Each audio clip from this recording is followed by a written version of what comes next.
Hello ladies and gents, welcome back to the channel. This is the third in a short series I'm doing in trying to update the community on the progress the dev is having on the DC-9. This is the Sky Simulations DC-9 that was released a while back now, and a lot of people, quite rightly, had big misgivings about this, but I'm happy to say that the dev this morning sent me the third test build that he's ever sent me, and here I am to wait for that plane to pass. Here I am to test it out for you folks, and we'll jump in the aircraft. I've not jumped into the aircraft yet. This is just as is loaded up in cold and dark, so I'm going to hit Control C now. Actually, rather than hitting Control C, can I actually press the door at this point? Yes, I can. Does it do anything? No, it doesn't do anything. Okay, I'll just hit Control C. Okay, so we're back in the aircraft now, and I genuinely haven't actually jumped into this since the last video I made, because I've been just very busy with other stuff. But here we are, and actually, happily, it's raining today because one of the items on the update list, which I will read for you, is regarding the windscreen wipers. So the list of updates that he's given me today are quite extensive. So let me just run through everything, and I'll have it up on the screen for you as well. So he says in his email, resume of all fixes. So the first is reverse animations, parking brake and mark trim, the AP servos and indications. The APU master now has the wheel and wheel click option. Autopilot fixes, pitching and altitude hold.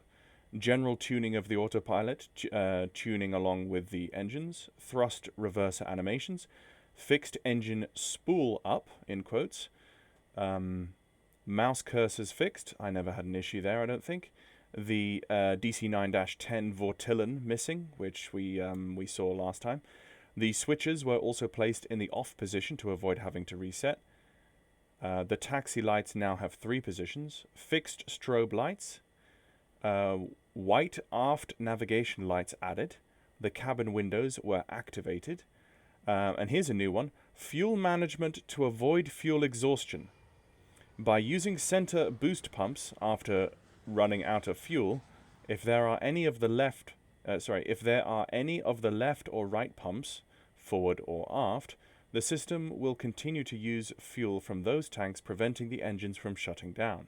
Okay, so that sounds to me like he's fixed the bug where if the center tank ran out of fuel, the engines both immediately stopped working, right? Even though you had the 2 side tanks, so you had to manually turn off the center tanks. So what I'm going to do in this flight today is I'm going to leave the center tanks on, just to see when the center tank runs to 0 if the engines still remain on. So the next thing is fly on nav capture, changing to heading select on and then off can be reselected. Okay. Windshield wipers. Using the wipers, then turning them off, the wipers will stop in any position. Using the park position will return the wipers to their original position. Yeah, that's similar to the Dash 8. He just says fuel temps, floor lights, stall warning sound when testing, chocks in 2024, reverser sounds, and change altitude alert texture. So that's a fairly long list, and that is a kind of cumulative list of what he's changed so far.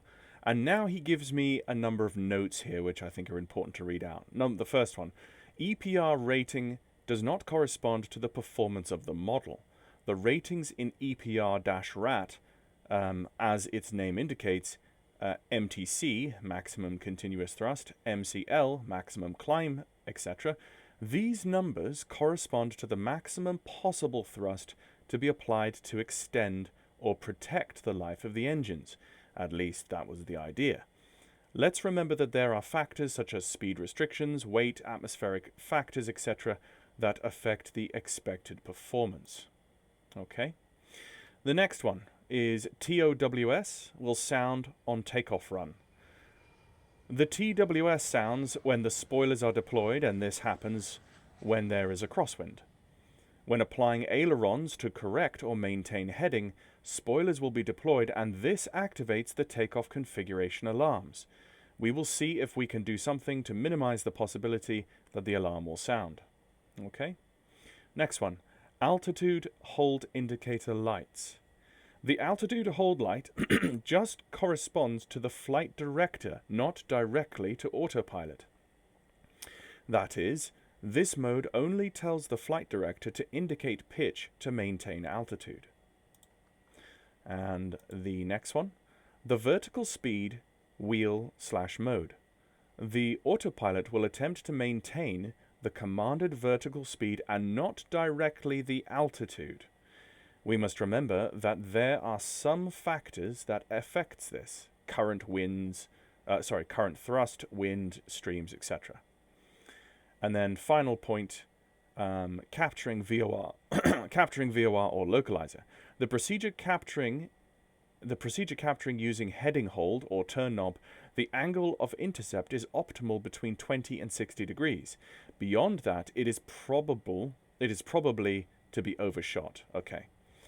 We continue to work on minimizing some of the float when extending the flaps. Also, the GPS, as we mentioned before, it will be incorporated in a future update along with the TCAS. Please let us know how it went and if you find anything else. Best regards, Mauricio. Okay, so I just spent a long time reading all of that stuff. So I've put it up on the screen for you guys as well. That's exactly as what he has sent me in the email. So you can all see that and judge as is. So what we're going to do is we're going to today do a line flight, or we're going to attempt a line flight from East Midlands to Frankfurt. I decided to do this because I feel like the aircraft is in a better state now, and hopefully in a state where I can attempt a line flight. Oh, hello. Okay. So Mauricio, yeah, there's this that's happened. So, yeah. So that's obviously something that's going to be fixed. Don't worry about it. He's just seen that. The dev is probably watching this video, so yeah. It's okay, guys. Hydraulic disable controls. Yes, we like that because that's more realistic, I feel. And let's leave those two on. Let's go to the flight plan.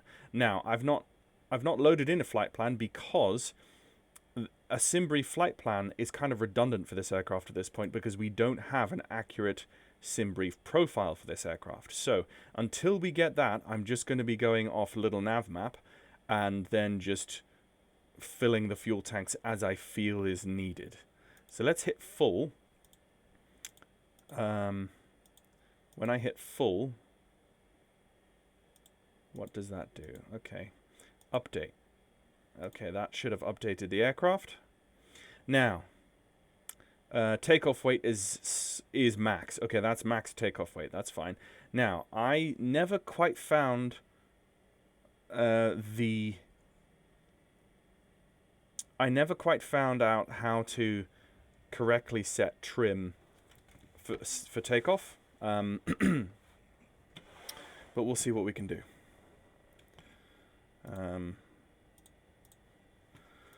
Okay, so first things first, let's get some, actually, yes, let's go get some electricity on board the aircraft. So get the battery on. The ground power is connected.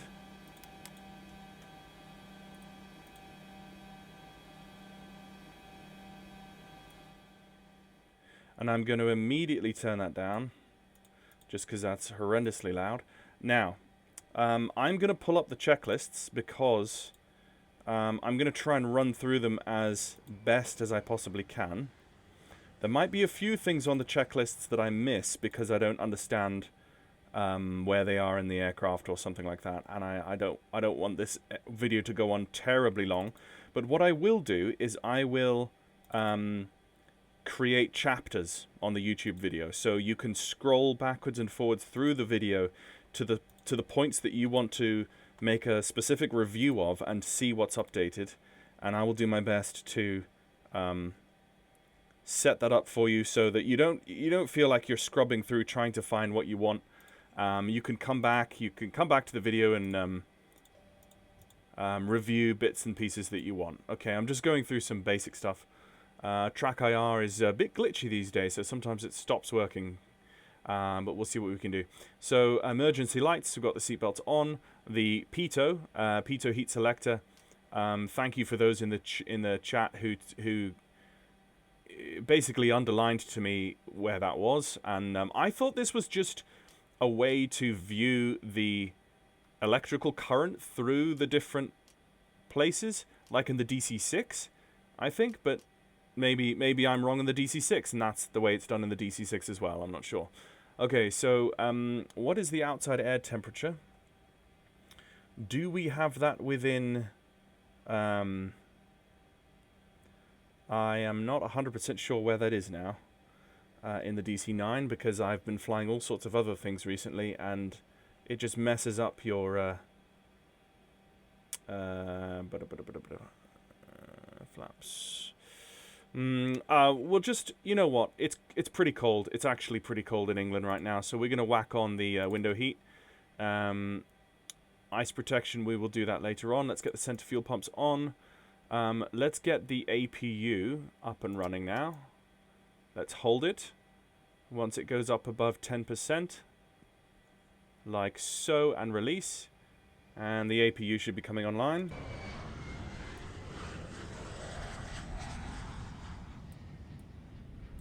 Yep, you can see the heat plume.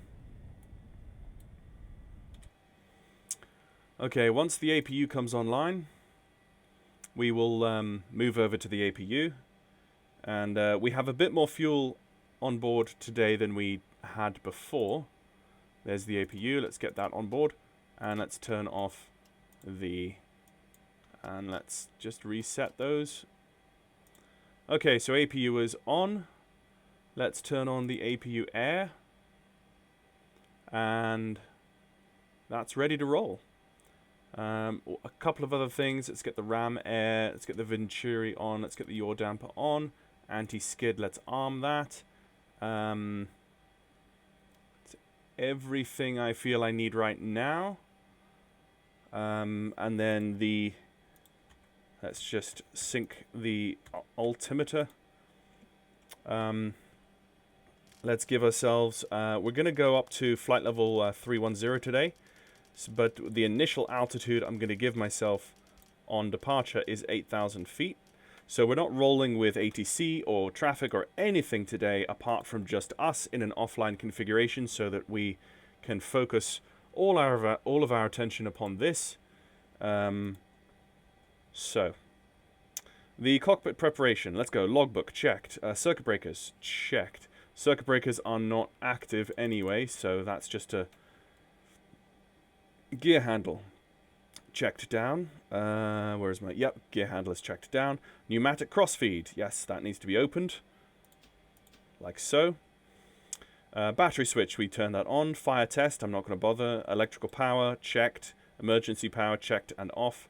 Evac signals. Where is emergency power, checked and off? There it is. Emergency power, checked and off. Evac signals armed. Yep, evacuation cabin emergency armed. Probe heat has been checked. Windshield anti-ice has been set and checked. Anti-skid has been set and checked. Overhead test panel, not going to worry. GPWS, not going to worry. Cabin signs on. Fuel pumps checked and set. Flight and voice recorders checked and set. External lights set. So with the external lights, we're going to go with the anti-collision at the moment. And what has that done for us?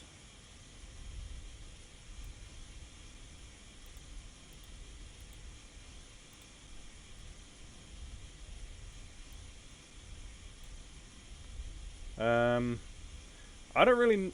Oh, yes, it's below.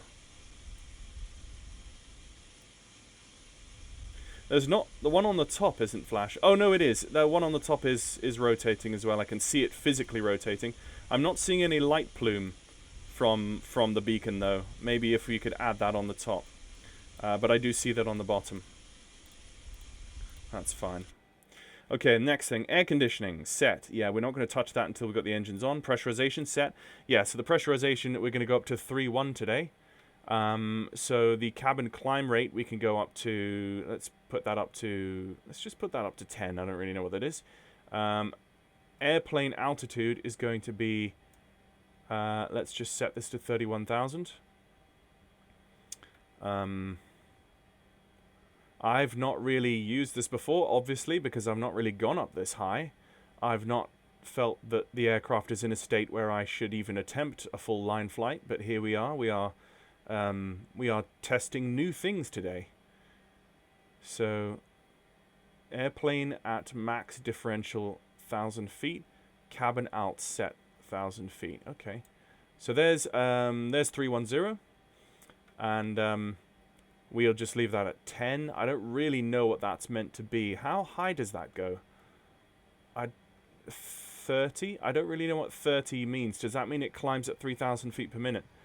Let's just put that to 15 in the hopes that that's a maximum of 1,500 feet per minute.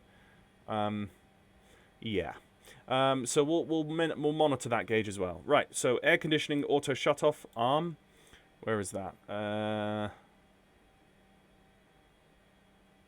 don't know where that is. I'm not going to worry about the auto shut-off. So, annunciator panel lights, radio equipment. So the radio equipment, our first VOR today is going to be Daventry, which is 116.4. So we're going to go down into nav1 and go 116.40. And we should be watching nav1 for that when that pops up. Going back to the checklist, rudder power, it needs to be on power. Now, don't really know where rudder power is,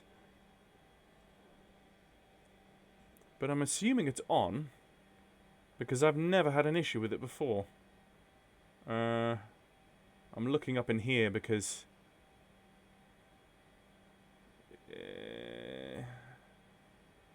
okay, never mind. Not going to worry about that because we've not had an issue with that before. Stabilizer trim, set and checked. Okay, so stabilizer trim.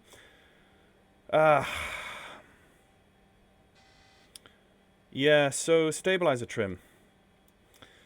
Yeah. Let's say we're going to go out with flaps 20. So what I'm going to do is I'm going to set the stab trim to flaps to 20. To the CG. No, that's the CG. That's the CG. And do we have the CG? We should have the CG. Where is the CG? Okay, folks, so I've just had a look on YouTube, and the Mighty Mackerel 5548 user has said that the top line of the trim page is your CG value, which is that one there. And he says you can find that by tracing down from the TOW marker on the weight and balance chart above it. So the TOW marker is here.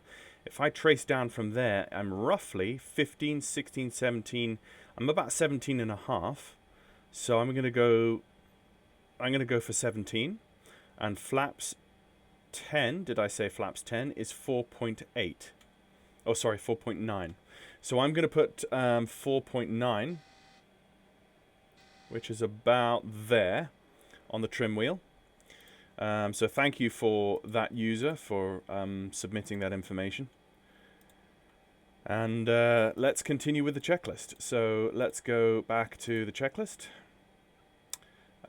Stabilizer trim has been set. Hydraulic power has been checked and set. So the hydraulic power, let's turn that on to high for both.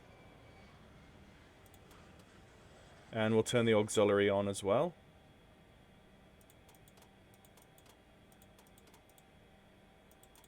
Not seeing any hydraulic pressure there, but maybe we will when we have engine startup. So gear handle and lights horn is checked. Yeah, we've got the gear lights there. Autopilot servos are, all three of them are on. Crew stations, crew paper is checked. O2 masks and supply.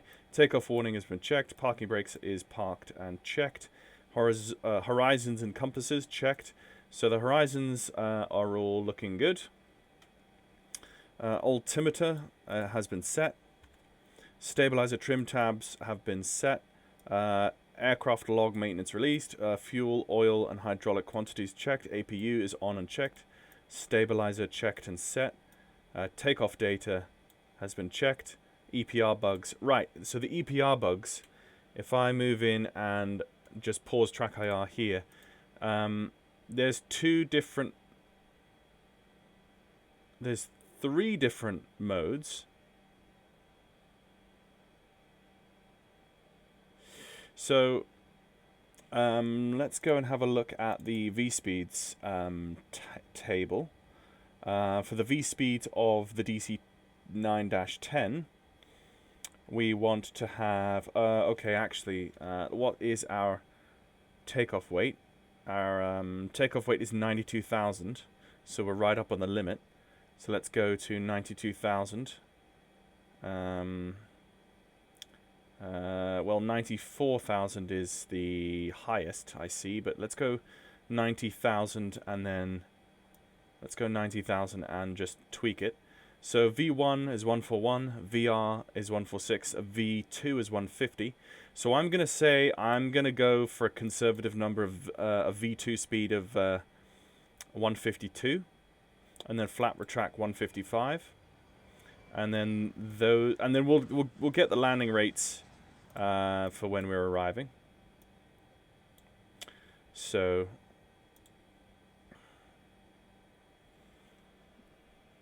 but that doesn't give us an EPR rating.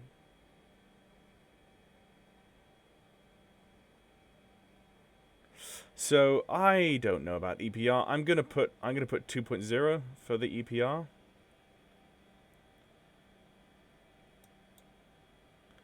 And I'm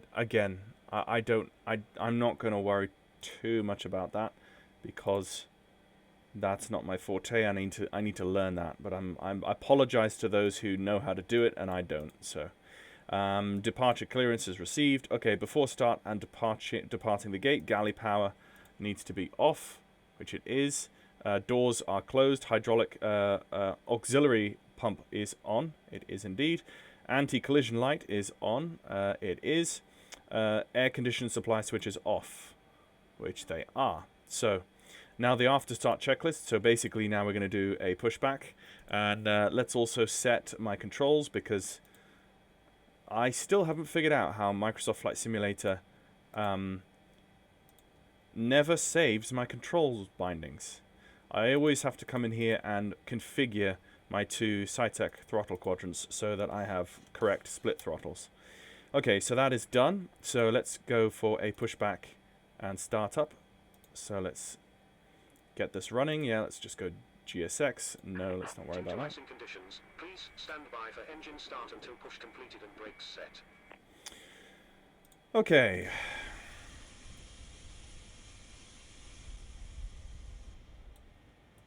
Hello, Captain. We are ready for pushback. Okay. I think everything's pretty much good to go.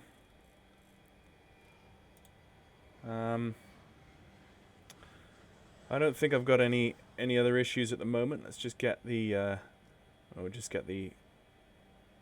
get those on. And where is my transponder, by the way? Departure check completed. Bypass pin inserted. Okay, we've got pneumatic pressure. Oh, there it is. Okay, by default it's set on. Let's just do some random number. Okay, so we have EPR. We have pressure for the engine start. The gens are showing off. The oil is showing amber. The left hydraulic is low. Yeah, for some reason.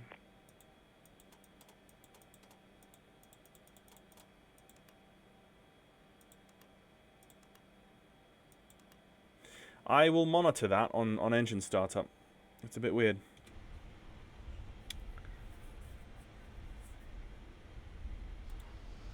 Of course, we need the biggest pushback tug for the smallest commercial aircraft.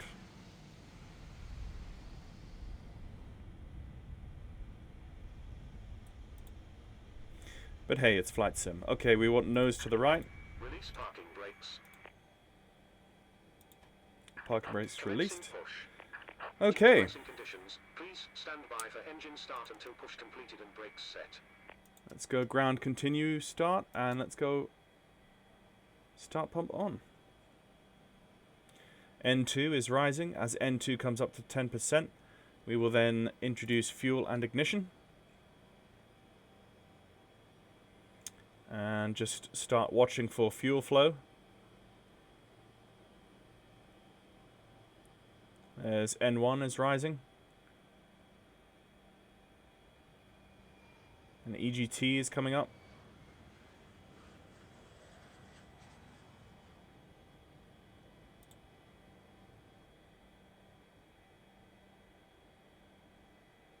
Are we continuing to rise? Hopefully. Hopefully. Yeah. Engines sound a bit weird. They're not... I don't hear the engine sound inside. There's fuel flow there. And that looks like a stable engine start. So let's start engine number 2. Engine number 2 coming up. Yeah, N2 is rotating. What? Set parking brakes. What? I've never seen those before. Unlocking gear. I've never seen those warnings before. That's a little bit disconcerting. What did I say? I said 15, 16, 17, 17 and a half, which was, I said 10. So that's flaps 10. I probably could go with, you know what, screw it. Let's go flaps 15, because I feel like, no, let's go flaps 20, okay. Flaps 20. 17 is 5.9. It should be more like there, okay. Just because I know we're a bit heavy. And now with that setting, that obviously that would change my takeoff, my V speeds on takeoff. Left is clear, right is clear. But I don't see how that would work. So, okay, let's recycle the gens. Get them on. Yep, the gen lights have gone out. And we can now take off the APU, and let's turn off the APU like so. Okay, so that is the aircraft started on. We come off ground start now, and yeah, everything looks like it's ready to go. So let's just run through the after start checklist. Air conditioning and APU air has been set. That needs to be auto. So let's put the air conditioning to auto now. Electrical power is checked. Yep, so we've got electrical power set coming off the gens. Yeah, I don't know why that's fluttering. I remember that happening last time. Pitot static heaters are on. Let's go airfoil on as well, because we know it's quite cold. And why not with the engine heaters as well, because it's like, what, 4 degrees outside? Pneumatic crossfeed has been set. Annunciator panel and lights are checked. Hydraulic pressure and pumps. Okay, so let's check. Yep, hydraulic pressure and pumps checked and high. Okay, taxi checklist. Taxi APU as required. We've taken that off. Flight instruments cross-checked. Yeah, we should be fine. The outbound heading today is going to be 088. So let's set 088 on the heading while I just adjust my chair. 088 set, and the course, the inbound course to Daventry is going to be 169. So we'll set that.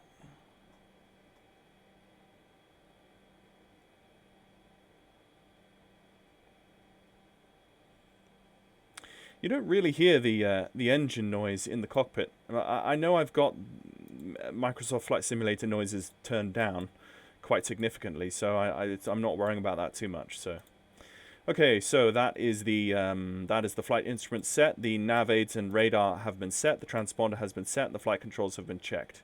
So let's get the parking brake off, and let's get the taxi light on.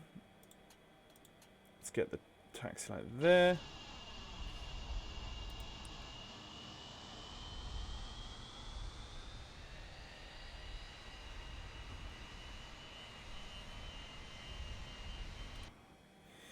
Okay, so I know that we're quite heavy, so I might need to use a little bit extra power than I'm used to here. Let's see, engine anti-ice is on, and anti-ice is on, rudder travel unrestricted. Yeah, okay, those are normal, they should be fairly normal annunciator lights at this stage.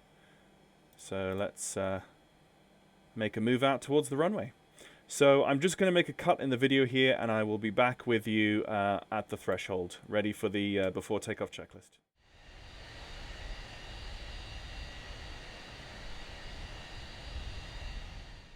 Okay, ladies and gents, we are back. We're just about to taxi out and hold here at Golf 2, ready for departure. And we're going to be departing today out of East Midlands runway 09er with a right-hand turnout.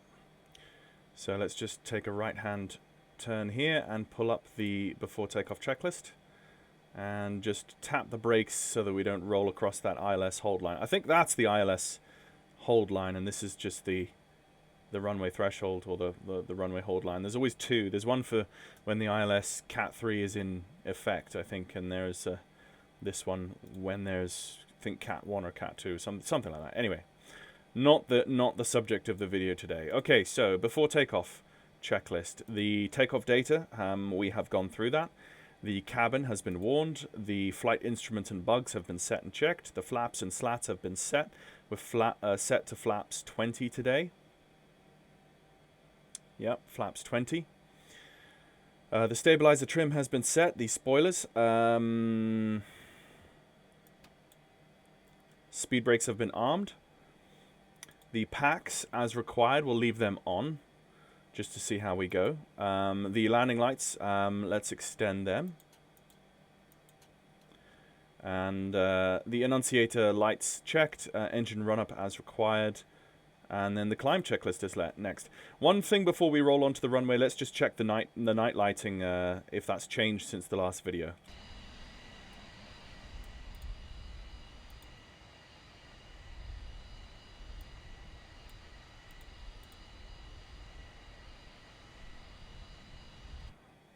Okay, so what I need to do is I need to turn on the strobes, both.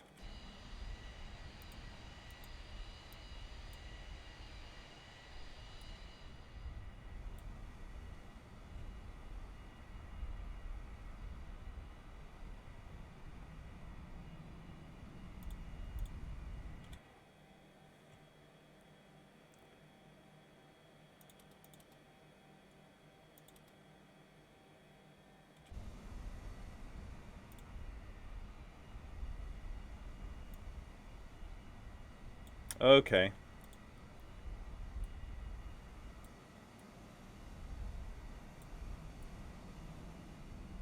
So that's what it currently looks like. I thought I would see some tail lights, but I don't, so... Anyway.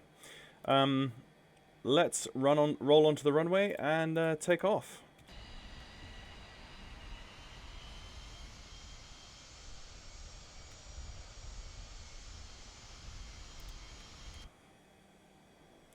Okay, so we're going to be accelerating up through 152 knots. And if the nose begins to pull up of its own accord because of my trim setting, I will attempt to hold the nose smoothly on the runway until I reach 152 and then smoothly rotate. So that's going to be my plan. So let's just wheels level, and then we're just going to advance the throttles to full. Okay, power set. Actually, no, we need to hold EPR 2.0. Or thereabouts. There is 2.0 set. And we can feel the wind. Oh, no, that's... Wow, okay.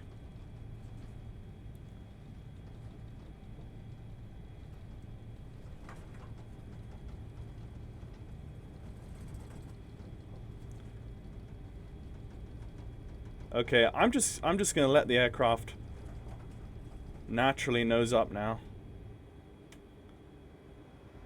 Okay, positive rate, gear up.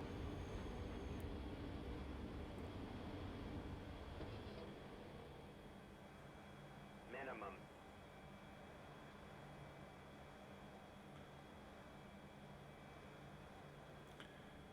Okay, we're 800 feet, 900 feet, about almost 1,000. Let's just nose down ever so slightly and gain some speed. And trim a little bit here. Okay, 1,000 feet. Let's get the autopilot on. And get heading hold on. And what we're going to do is we're simply going to... We're going to get into a situation where we've got a good climb speed. And then we're going to go to IAS hold. And we're going to climb on IAS hold. That's my plan. Yeah, actually, let's just come down so that we can... Let's bring in some flaps as well. Flap retraction should have already happened at this speed. Oh, crap. Oh, crap. That was my mistake. Okay. That was my mistake. That was not the simulator's problem. That was my problem. I made a mistake there.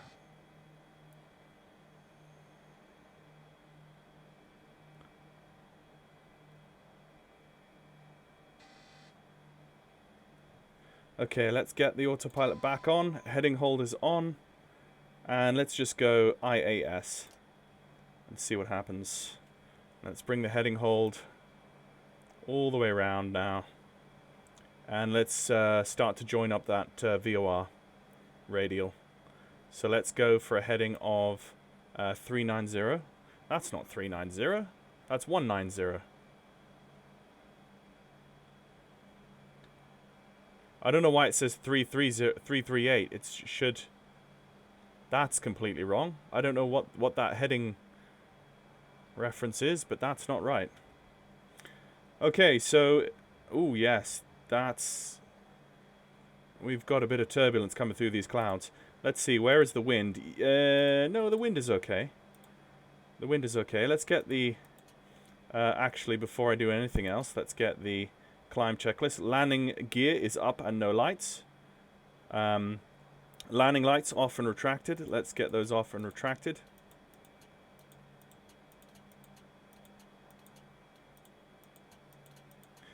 I'll tell you what, my spoiler, we can disarm the spoiler. And now let's go all the way up to 310. Because we had the 8,000 foot annunciator.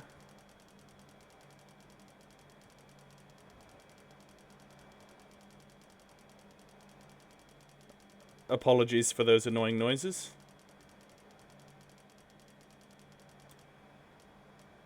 Okay, 310 set. Yeah, we're actually climbing just above 250, so it's not horrendously bad. So air conditioning auto shut off should be on off.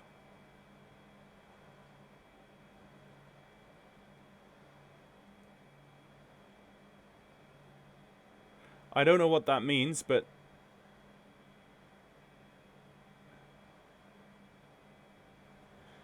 not quite sure what that means. Cabin pressure. Yep, there you go. Cabin pressure. What have I not done right? You see, I set this up. I don't know quite what I did wrong. Oh. Maybe I need... Yes. High pressure bleed off. I should have had that in auto, not off. Maybe that will fix the cabin pressure. And the fuel pumps set. Yes, they are set.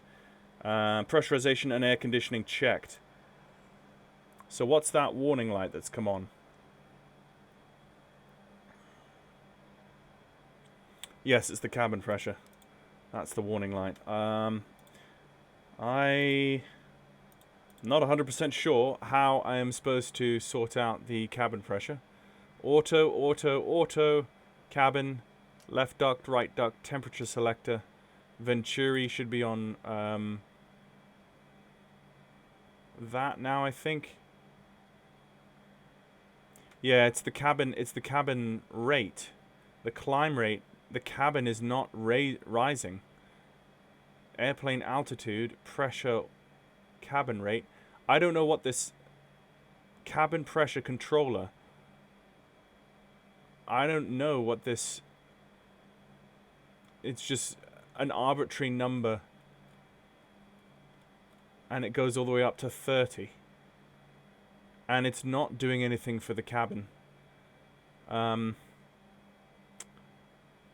Fuel heat is on. Okay, we're probably, yeah, we're way on up through.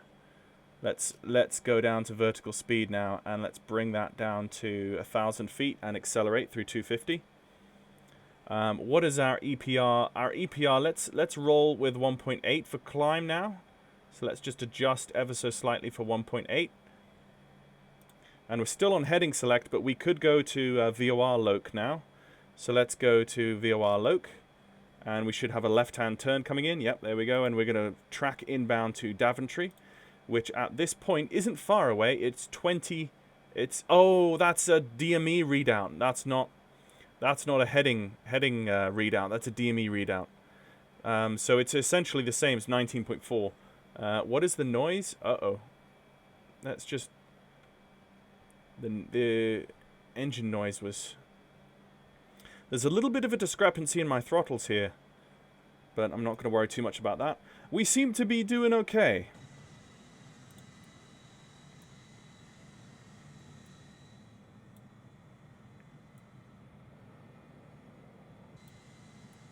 Oh.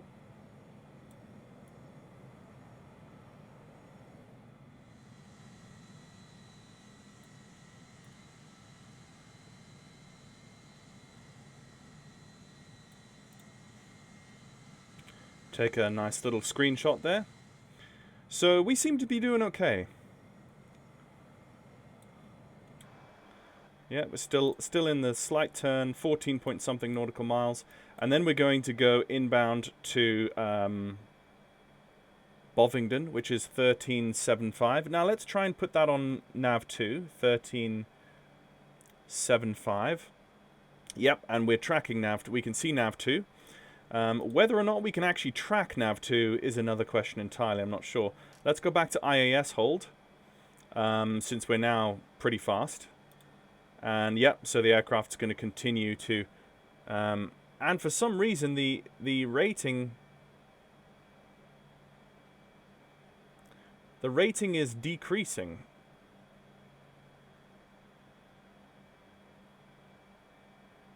Let's just try to hold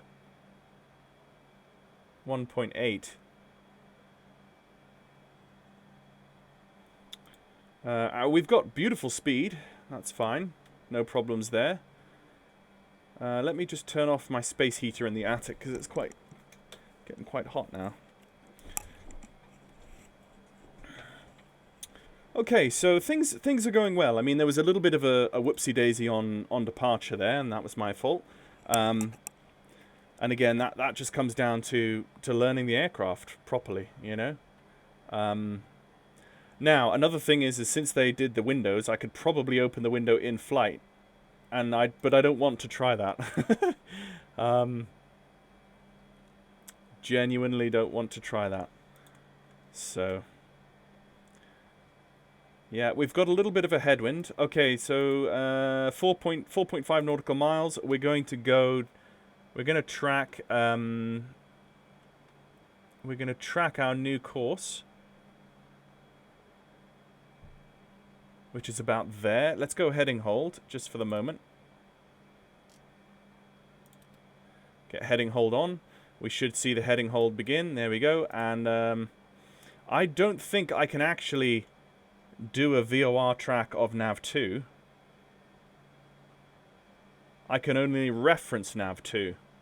So I'm going to put nav2, I'm going to put nav1 to 113.75. Just so that we are, and let's break that so that we know what we're doing. And nav1 should, hello, the nav1 needle should be showing me, the nav2 needle was showing me earlier on, 113.75. Yep, that is correct. It's on. Don't know why it shouldn't be showing me. It should be 142 now. Strange that it's letting me track the radial now. You can see, but let's go to VOR look. But I've now lost the needle. Oh, that was on VOR.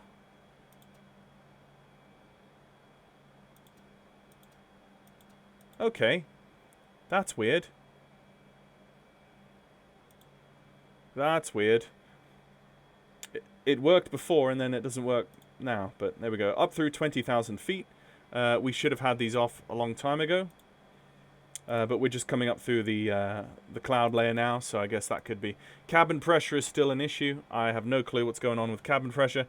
We've still got fuel in the center tank, so we haven't tested to see whether that is still an issue or not. But yeah, we're now coming up through the layer. Now, as we come up above the layer, I think we could turn off our airfoil and our engine. There we go, so that's off now. But I still genuinely have no clue.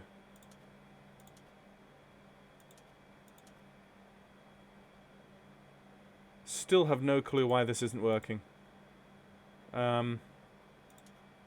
Ram air is on. Air conditioning shut down. Yeah, that's a mystery to me. And there may be something that I've got wrong there, because I haven't heard a lot of people having issues with the air conditioning. That's not really been on the list of things that... Again, why are the engines now up to 1.95, 1.94? I set them to 1.8. Is it because we are raising in altitude? But then what? But then if we're climbing in altitude, surely we should need more engine power, not less. So that doesn't make sense to me. That doesn't make sense to me. So we're 14.7 nautical miles out from Bovingdon. Bovingdon, yeah. And then from there, it is a left-hand turn direct 128 degrees to the southeast, which is Lid, VOR. Things seem to be okay. The climb is happening nicely.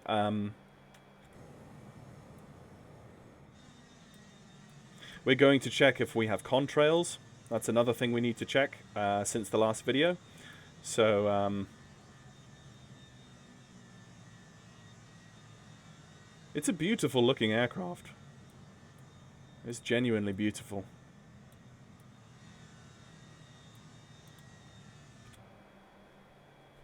Yeah, so I'm not quite sure why that is. The pressure ratio is changing all the time.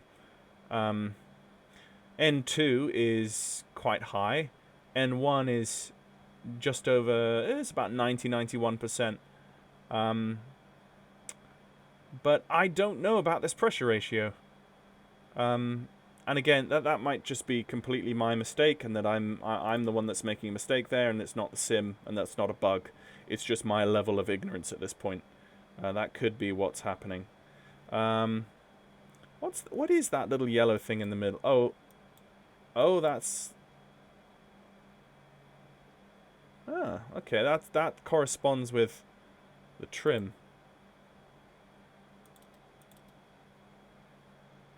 There's all this stuff down here. So maybe the pressurization has something to do with these fuel pumps. No, well, I've just lost pressure on the engine selector. I don't really know why that would... I have a feeling I should be keeping these on all the time. Coming up through 24,000 feet now. Okay, that is our 128. Let's go on to heading hold again. And let's set new heading 128.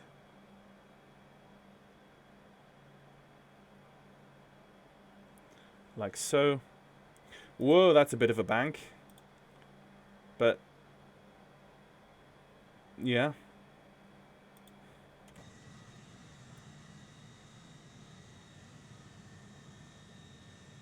Still no contrails yet.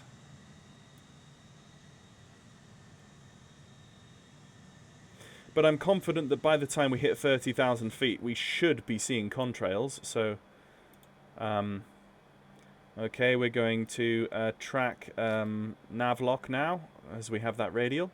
And we are just gradually climbing. Yeah, the pressure ratio...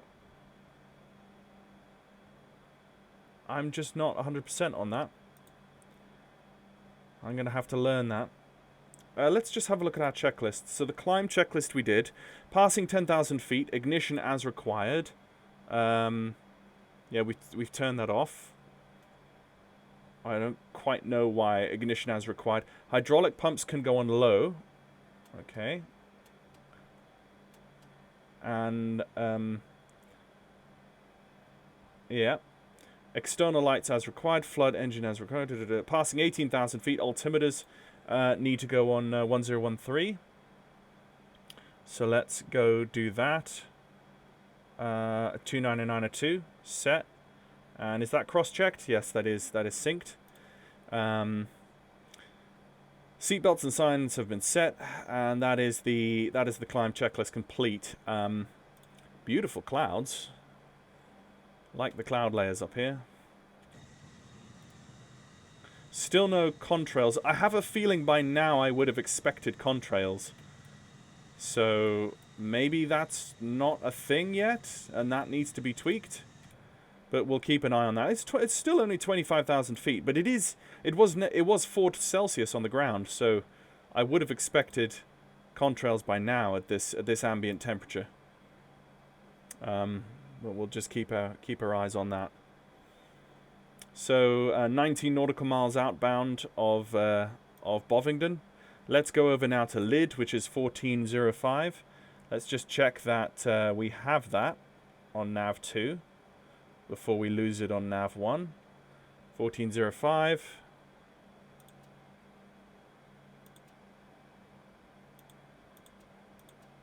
Yeah, I don't think we have that. Or is that... no, we should have that. That's a very, very long-range VOR. 1405. Don't know why we don't have that. Let's try it. Let's just try it. 1405 on nav 1.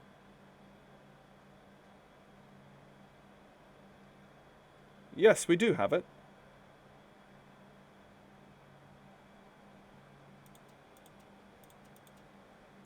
Because we have a DME countdown. So if we go navlock, we should have that. We should have that because we've got a DME countdown.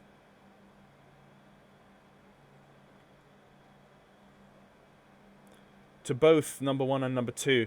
If I set that off, yeah, you see that goes, and we've still got that. So we've got 39 nautical miles to go to, but for some reason the actual indicators are not working, which is really weird.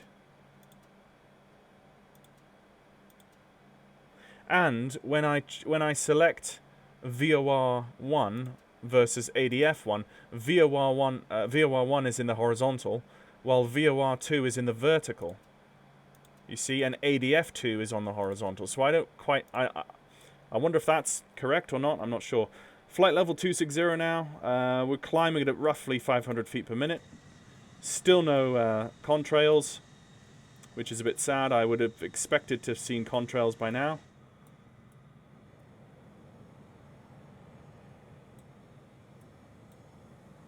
So I'm not sure what's going on there.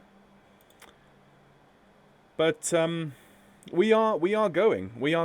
You know, this is flyable now at least. Cabin pressure isn't working still. So we have pneumatic pressure. We have the supply onto auto. We have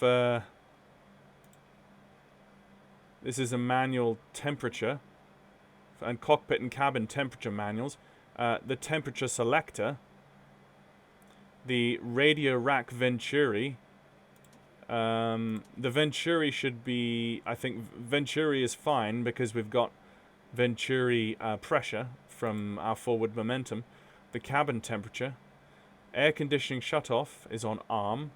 Ram air is on. We just genuinely have zero climb rate. It doesn't make sense to me why that isn't working. I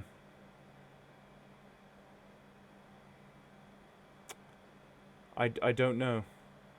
You see, we've got a weird look for the rain. We've got repellent, wiper.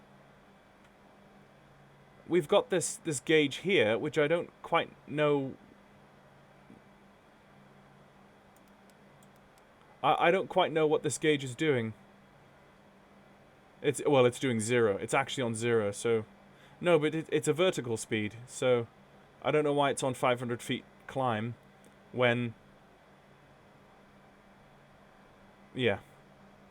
Anyway, that's something that I haven't fixed yet, and I don't know if I'll be able to, but yeah, still no contrails.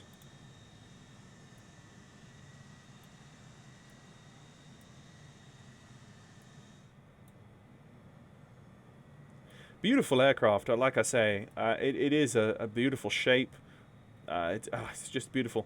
I much prefer the size of this versus the MD-82. I felt the MD-82 just looks like a pencil with wings. It's just way too long and thin for me. It's like the 757-300 or 400, I think. It's just, as well as the DC-8-60-70 series or something that was just, they extended the fuselage just horrendously, and it ceases to look nice at that point. Okay, so I've stopped my climb. Can I push my thrust a little bit higher? We might 270 might just be the extent of what is achievable. I'm pushing my engines now higher than they should go. And hopefully well, what we can do for the last Remainer is we can just go onto V-speed and then just sacrifice some of our we can just sacrifice some of our airspeed just to climb those extra last few bits there. Okay, for some reason we're now actually wandering off our localizer. You can see that here by this bit of a divergence. So we're going to go to, let's tune my new VOR, which is 15.7.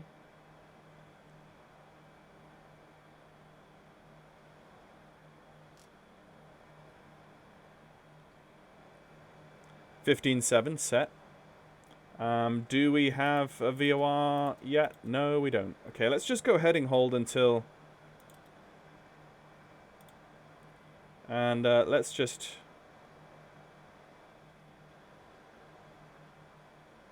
come down to 500 feet per minute.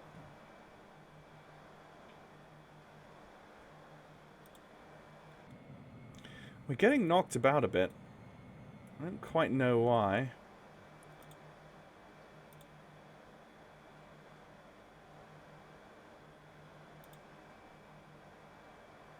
So the lid VOR didn't really do anything for us. It's going to be magnetic 101.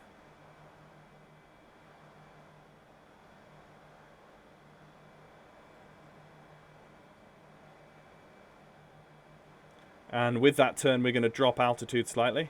Oh, whoa, hello. Yeah, so we've got a bit of a crosswind now, kicking us about. Okay, so that's our cruise altitude.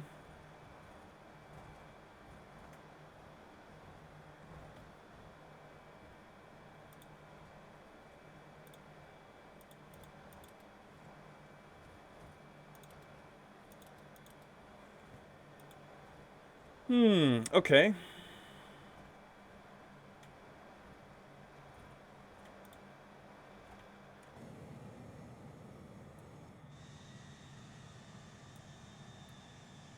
So I think it's pretty much confirmed at this point that contrails are not working.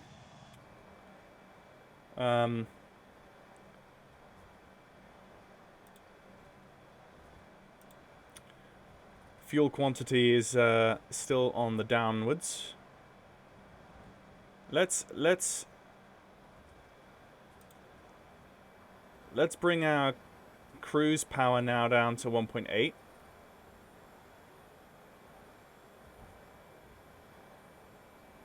And let's actually just adjust my turbulence. Is it general turbulence?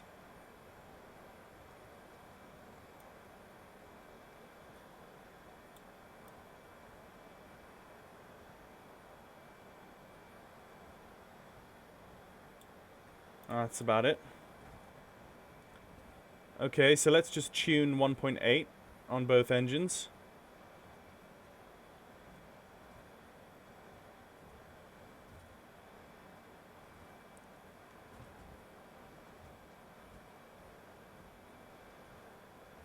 Okay, so that's about 1.8 set on both.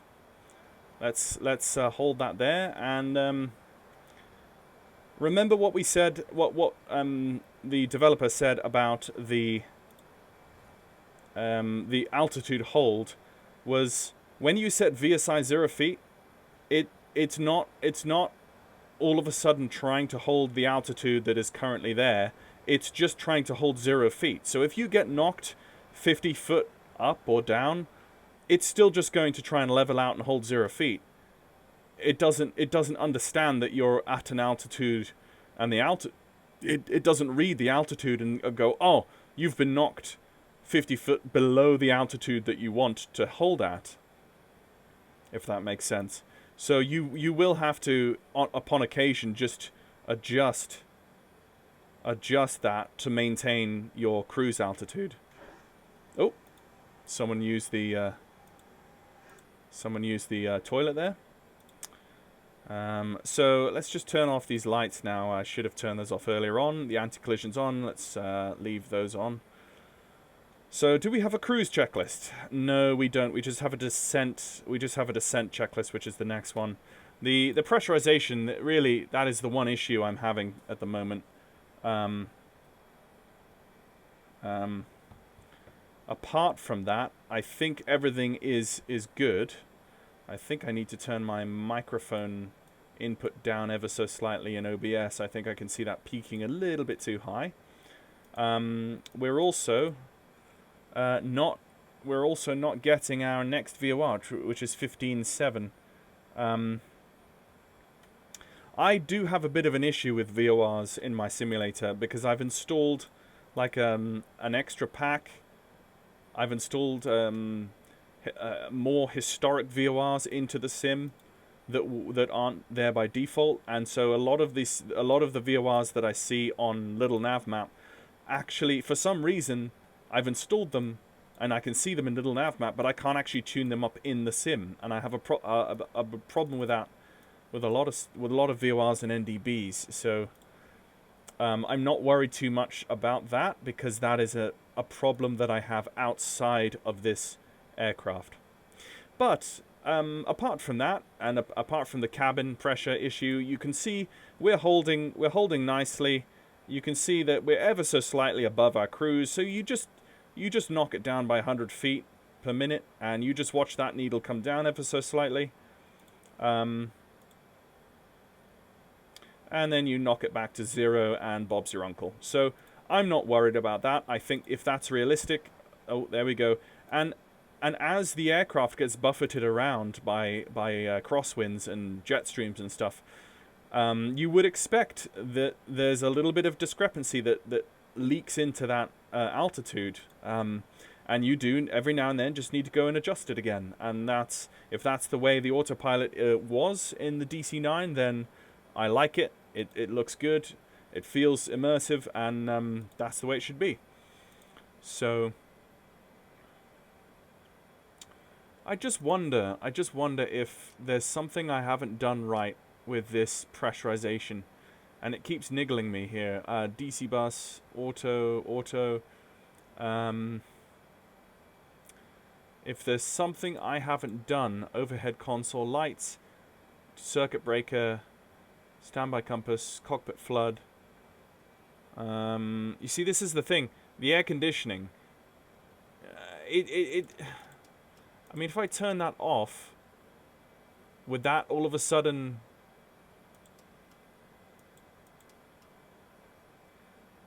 I don't know that all of a sudden would start...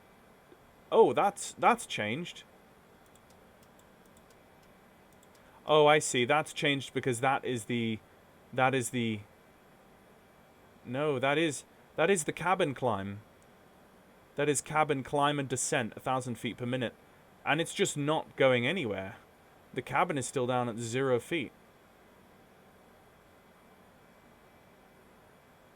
Oh, no. No, the cabin altitude... Sorry, the cabin altitude is the outside ring, which is 31,000 feet, which it shouldn't be. The cabin altitude should be down at, 8,000 feet. And the differential pressure is 0. That's the issue there. I'm now reading that gauge correctly. I haven't tested the windscreen wipers yet. But up here... that's not really working.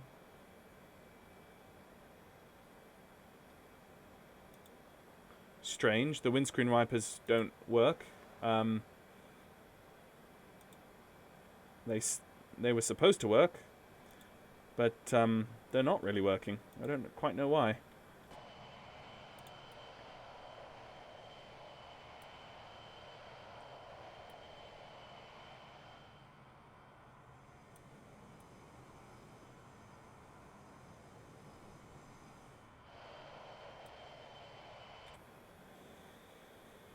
That is strange. Why are my windscreen wipers not working? Wiper? Are there separate controls for the left and the right? I don't think so. I just see this one wiper's knob. And maybe the hydraulics? No, the hydraulics are fine. The electrics? Maybe it's something to do with the electrics.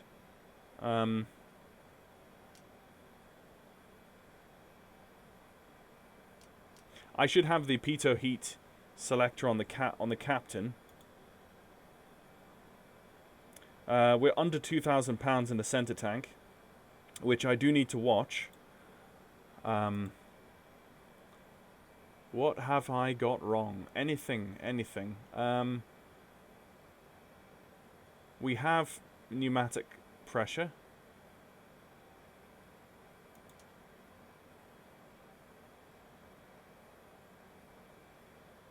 Maybe I should have turned the APU air off. That's not climbing.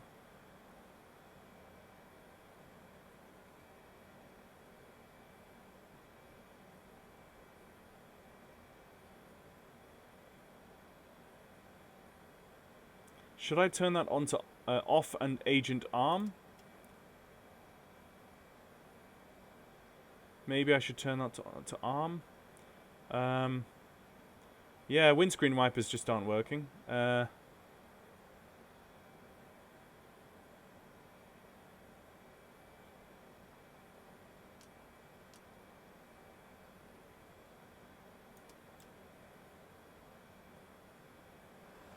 Oof. Oh, that scared me. You can see we've descended ever so slightly. Let's just pull the aircraft up again. Yeah, so every time you get bumped around with turbulence, that will change slightly. Because all the autopilot is doing is simply trying to hold it nose level and altitude level.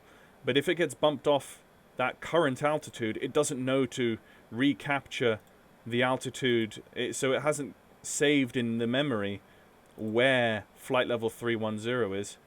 Actually,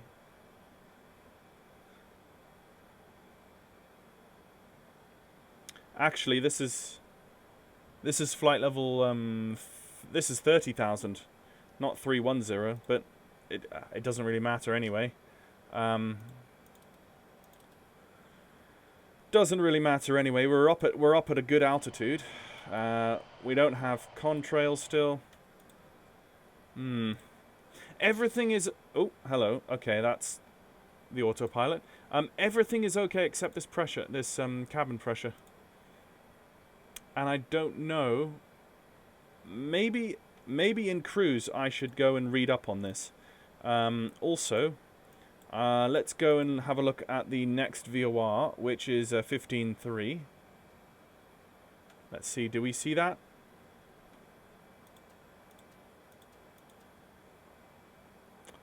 No, we're not seeing that either. Let's just right click and go nav range. You see, here we go. This is the nav range of this VOR, right? I want to fly direct to this VOR, 15.3. Okay. I've set 15.3 in nav 1. I'm not seeing it here. Am I seeing it here? No, I'm not seeing it there either. So, it's kind of weird. Do I see another VOR? Let's try a 17.5.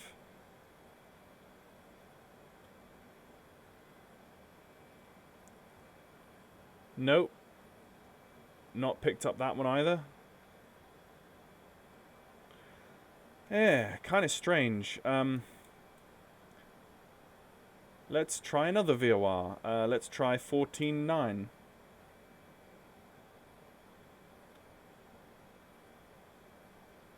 Okay. Okay, we could pick that one up. So it is working. It is working. It's on. It's tracking. It's just some VORs it doesn't like. Let's go, let's change up our... Let's see. If we could go to SPI, what is that? 13.1. Let's go 13.1.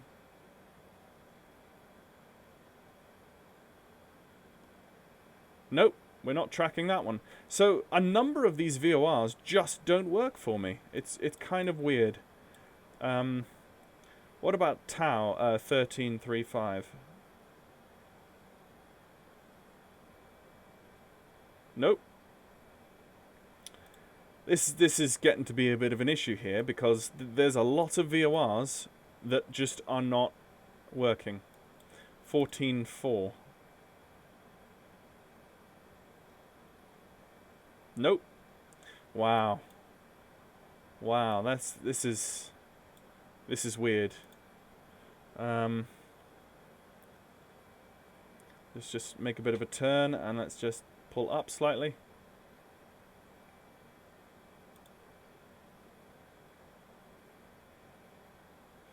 We've got about 1,000 pounds in the center tank.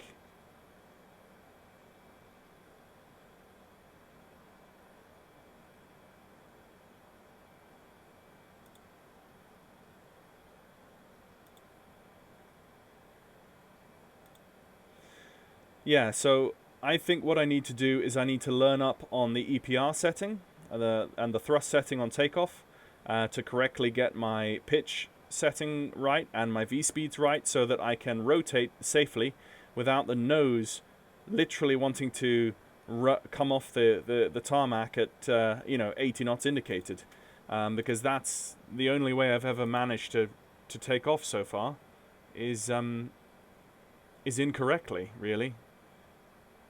So I need to sort that out.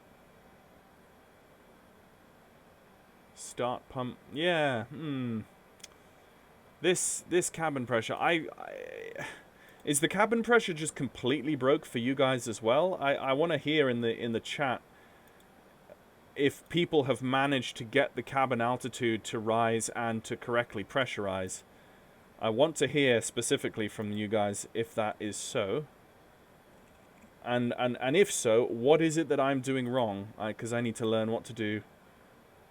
That needs to be better. I'm just steering myself on a little nav map at this point. I know, obviously, I should be... Oh, okay, here we go. What are we tracking now? 94 nautical miles. What are we tracking now? We are tracking 14.4, which is... oh, that's... Dekirk. That's Dekirk. What about 15.3? Which is actually on my flight plan. Nope, we've lost it again.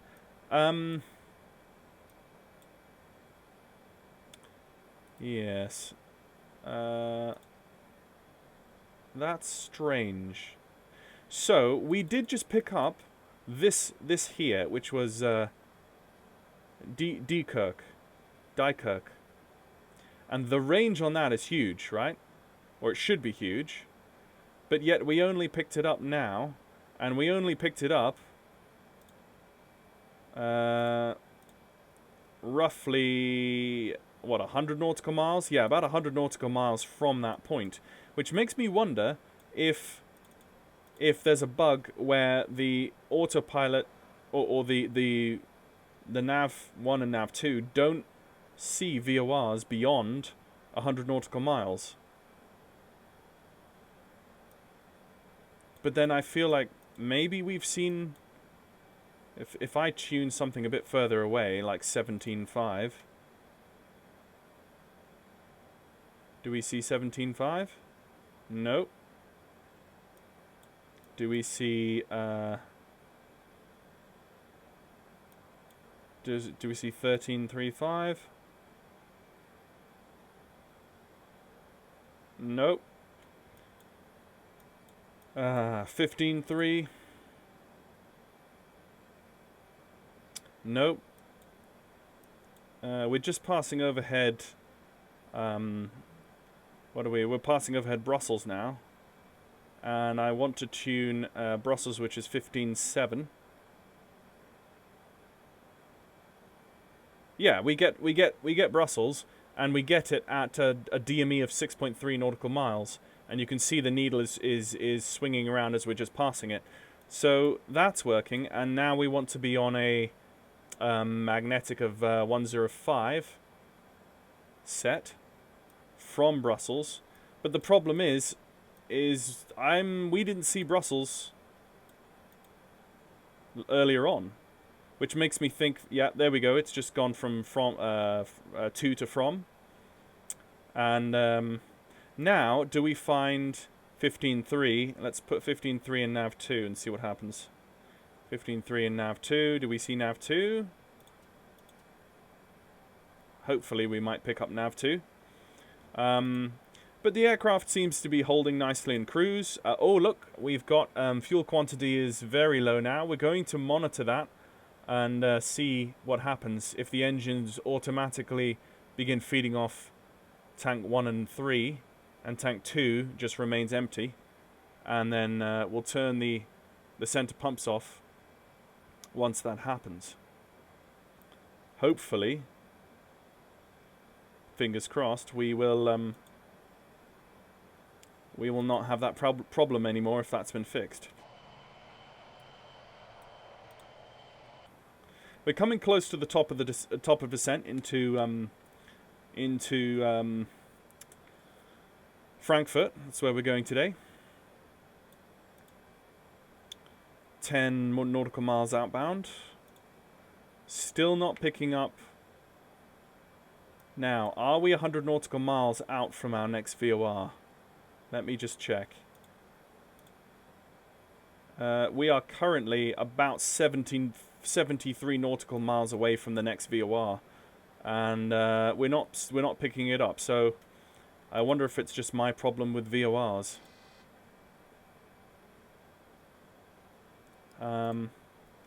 Let's go to navlock, and let's just come up slightly to maintain that altitude.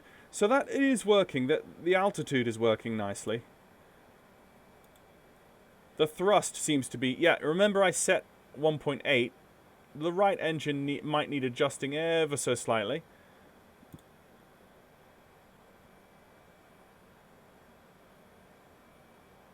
Ever so slightly on the right engine.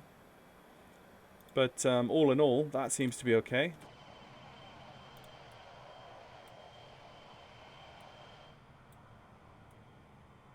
So, compared to the release candidate, this aircraft with the changes, I would say, is now flyable. There are still things, I think, like the pressure that either I need to learn how to do properly, or that needs to be patched.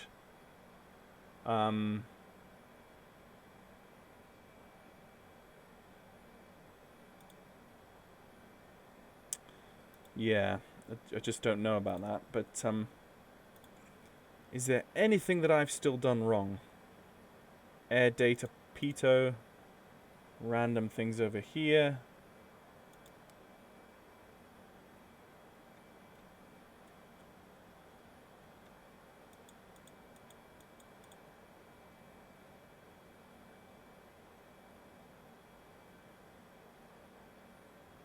My oxygen supply is on, whatever that means.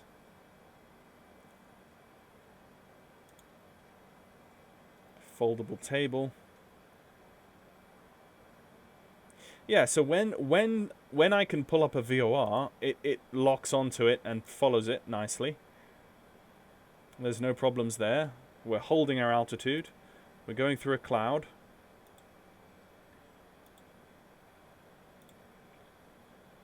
And we're about to hit top of descent.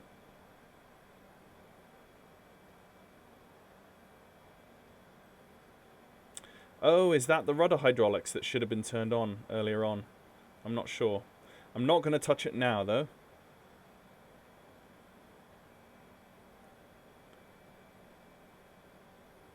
Yeah, you see the engines are holding at 1.8 nicely. Yeah, so in cruise, she's a manageable beast. She's a controllable, manageable beast. That's not really an issue at this point.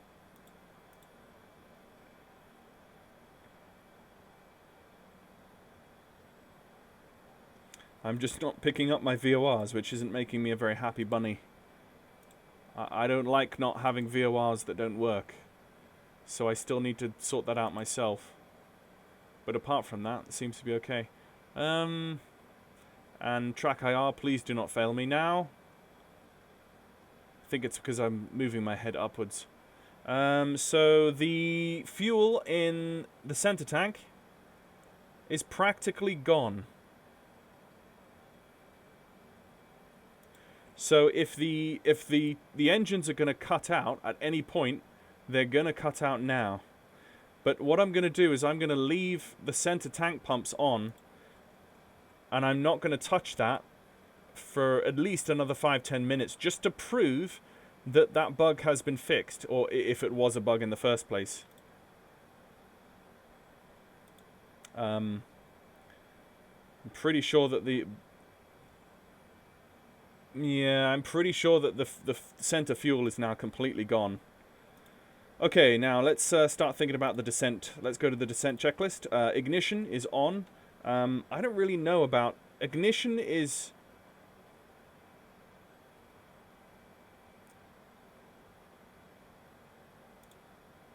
Ignition override. Pretty sure that's what that means. Pressurization set and checked. Now, what is the pressure in our destination? Let's go and have a look. Frankfurt. What's the pressure in Frankfurt? Pressure in Frankfurt is 1022. So that's what we're going to set. We are going to... let's go. Let's begin the top of our descent now anyway. And...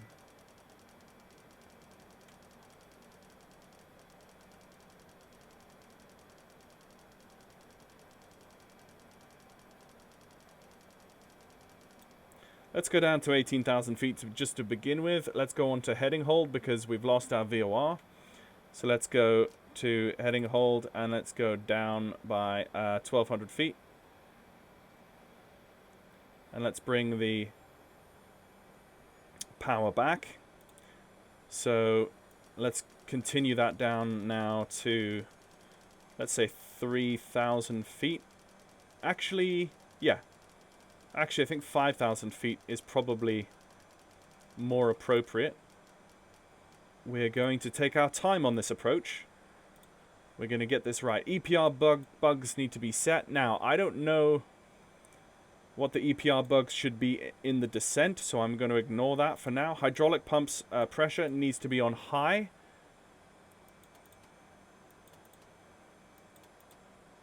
Set.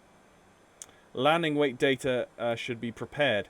Okay, so at this point, let me go over to my speeds chart. What is our current weight? It doesn't tell me my active weight, does it?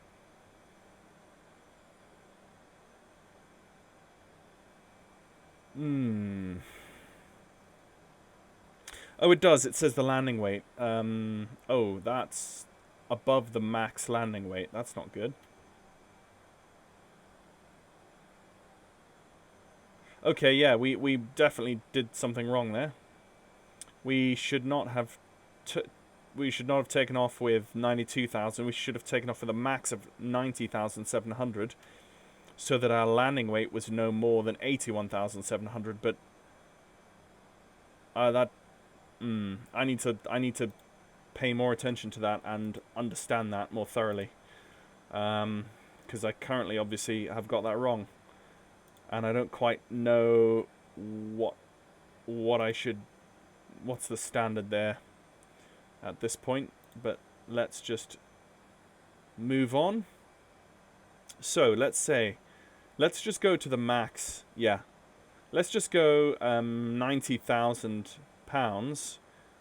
Landing on 90,000 pounds weight with a flap setting of 30 is 143 on our bug, which we can't. Oh, we can actually change the bug. Okay. Let's change this up to 143.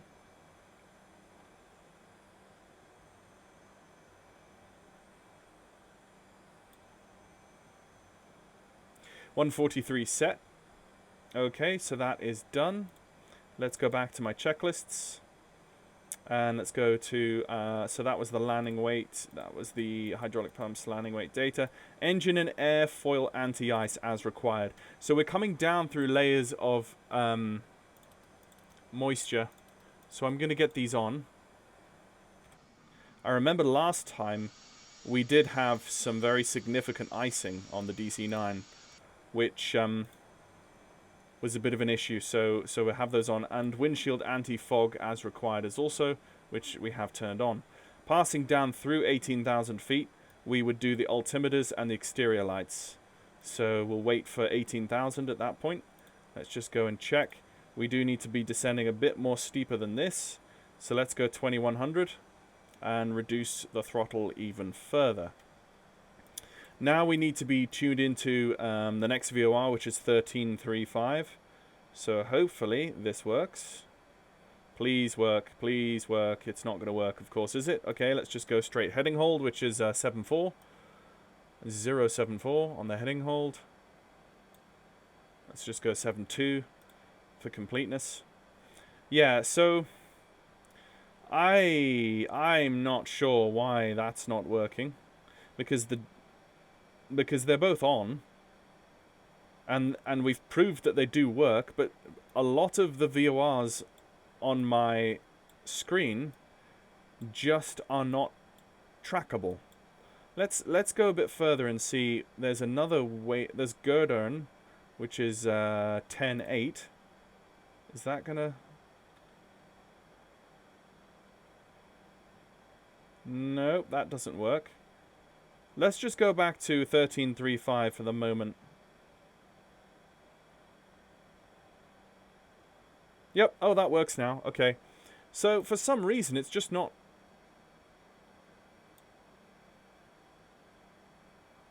7-7. Okay, let's go 7-7, and let's go VOR loc. So the aircraft's going to track that. Yeah, so for some reason it just doesn't track those VORs at the correct range. You know, the little nav map says that the range of these guys is, you know, oh, actually, lol, that one's actually legit. That one is actually legit. Okay.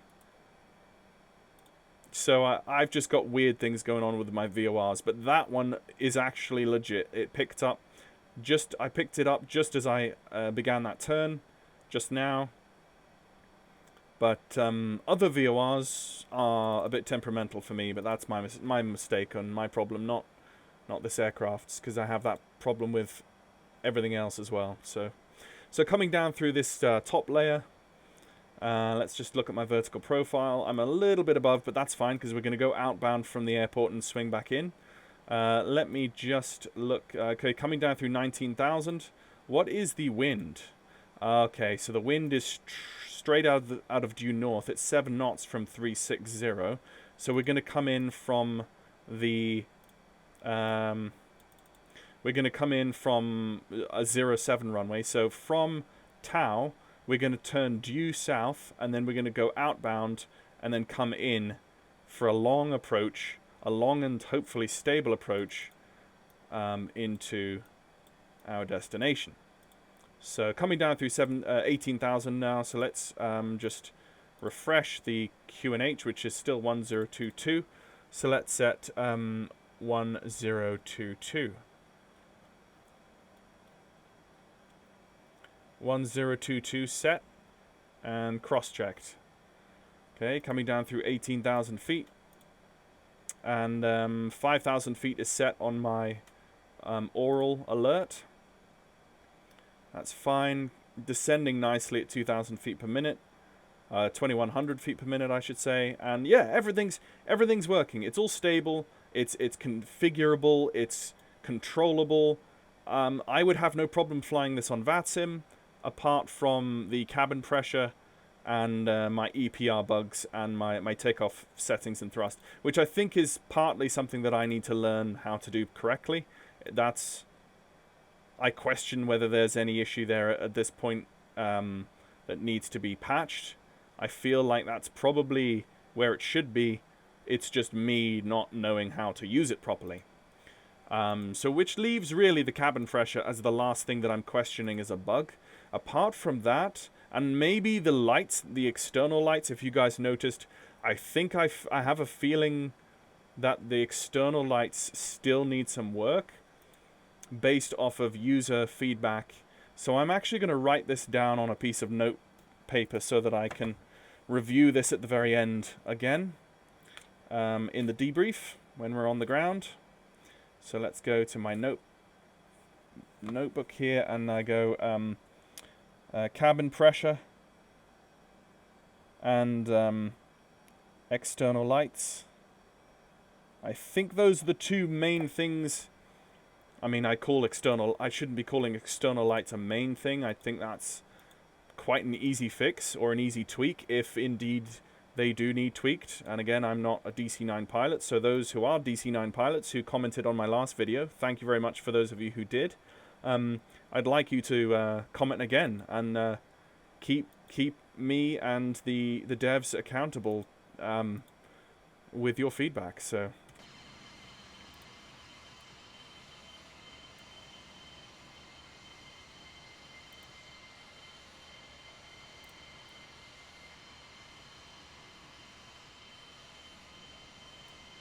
like I said before, this is a beautiful aircraft. It really is.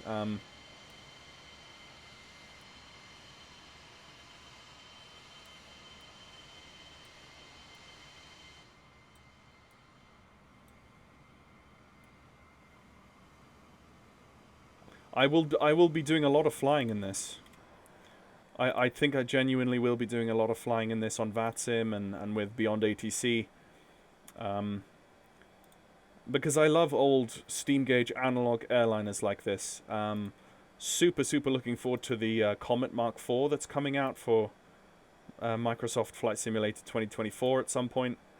And any other. I think Inabuilds has announced that it's doing the L1011, which would be a lot of fun.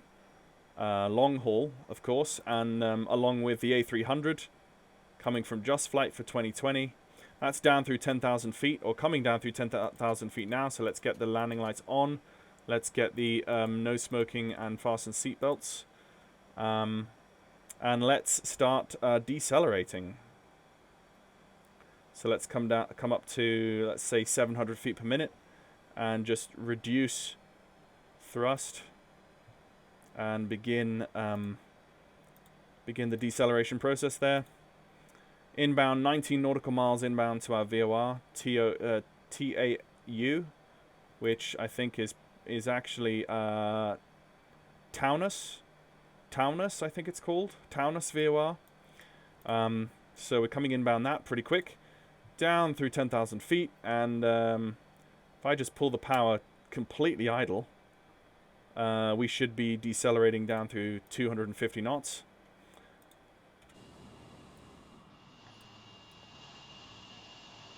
We've got our landing lights on the wingtips. Just leave it about there.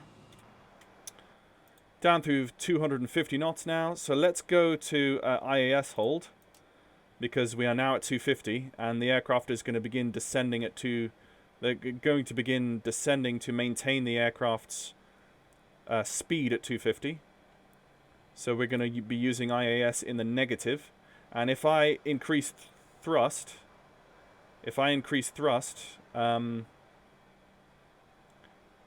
should shallow out the descent. That's the idea. So I've not used that mode very much at all, but it's worth trying out in the negative as well as the positive. So we've lost that cabin pressure issue now, because of course the cabin is below 10,000 feet and descending with us.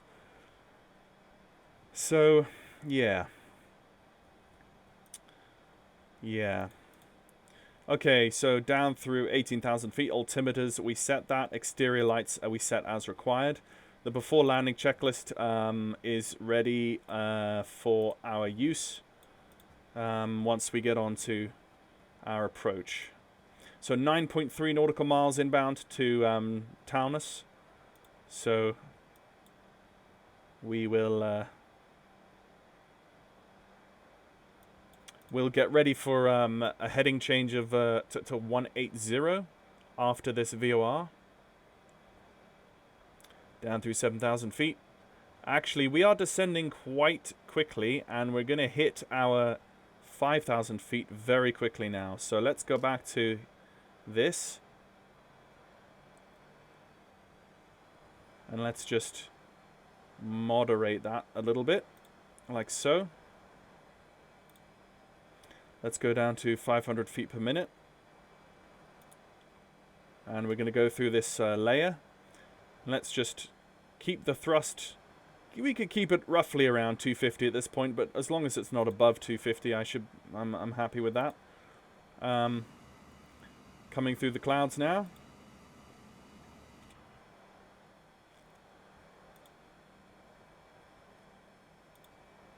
And we're 4.2 nautical miles. Once we get over the VOR, we'll hit heading hold.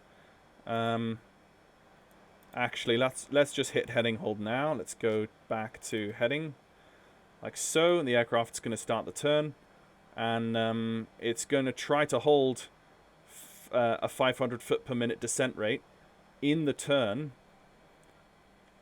Once we come down to 6,000, we've got 1,000 feet to go. Let's just adjust my chair. So yeah, everything's good. Everything's good apart from the cabin pressure issue. I'm standby, ready to be corrected on that in case I did something wrong. And yep, there's our oral altitude warning.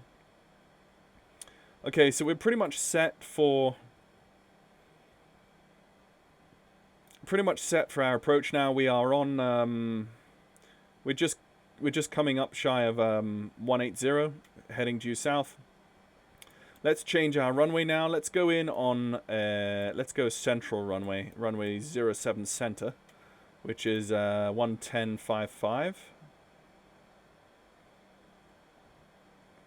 Set 110.55, and that is a magnetic of 066. 066 set. So that is our runway, and still coming down through 5,500 feet. We're going to level out at 5,000 feet, and then we will see where we are. Actually, I'm thinking at this stage, as we come down, I am still going to turn outbound and do a bit of a base turn, just to give us more than enough time to react to anything that needs to be reacted to, as I'm still very fresh with this aircraft. You can see the ground now below us, and let's start decelerating. Actually, I'm just going to pull some of the power out, and once we get over this river, once we hit the river, we're going to turn right and head downwind. It's effectively a left downwind approach to runway 07 center at Frankfurt. So there is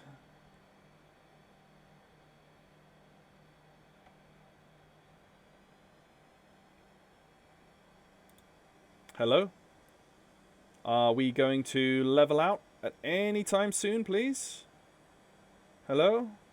No? We just decided not to level out. Come on.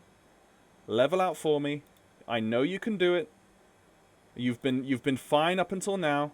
What is the problem? Okay, let's turn outbound now.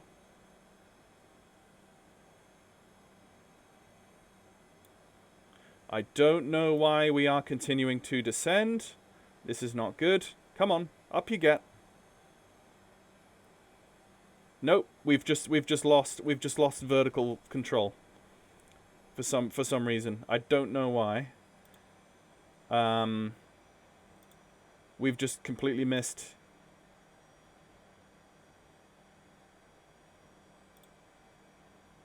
Yeah, that's a weird issue. I mean, it's just okay. Let's center it. Okay, no, whoa. There he goes. There he goes. Why is he all of a sudden jumped up? Look at that. That's kind of weird. Interesting. Okay, so let's just pull that up by 200 feet per minute, and let's gradually work our way back up to 5,000 on the downwind leg. Yeah, that's fine. Beautiful scenery around here. So many places in the sim that just are so worth exploring. And flying with an old vintage airliner like this feels very satisfying when you get it to work. Okay, so we are gradually coming up again. I have a feeling maybe was it to do with the fact that we were slowing down a little bit? I don't know. So we've now proved that having the center fuel tank pumps on when it's at 0 no longer is an issue, which is good. Okay, actually, to be honest, guys, let's just head down to 4,000 feet. Let's just head down to 4,000 feet, because at this point we are ready to engage this localizer. We've gone outbound long enough now, so let's just pull it all the way around and go inbound and find this localizer. So I'm just going to set the heading bug like that and wait for the aircraft to come round. Don't think it was too. I don't think it was. The QNH is 1023 now. There we go. Set 1023. Yeah, just waiting for the aircraft to come round. Coming down through 4,400 feet now.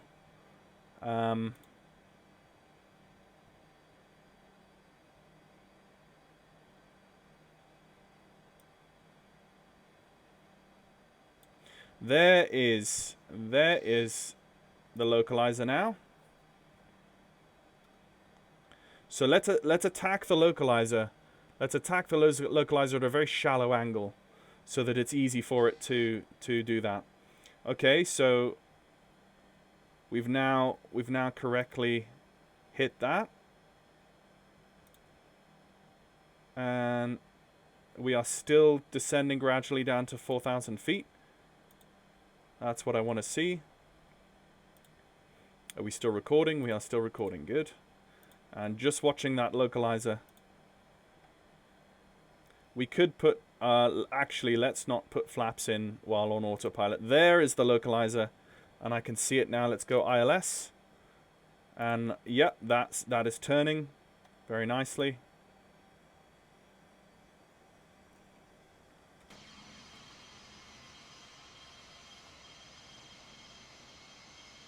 Beautiful. So that's turning. Let's go on to ILS now. So that's been captured. Now all we're doing is simply waiting for the glide slope. Let's just make sure manual glide slope. I think ILS. I think ILS should. Yeah, I think the ILS setting should automatically do the glide slope for us. Okay, now we are just about 4,000. Let's hit 0 on the VSI, and let's hope that our aircraft... There you go. There you go. It's working now again. It wasn't working before, but it is now working. So let's just...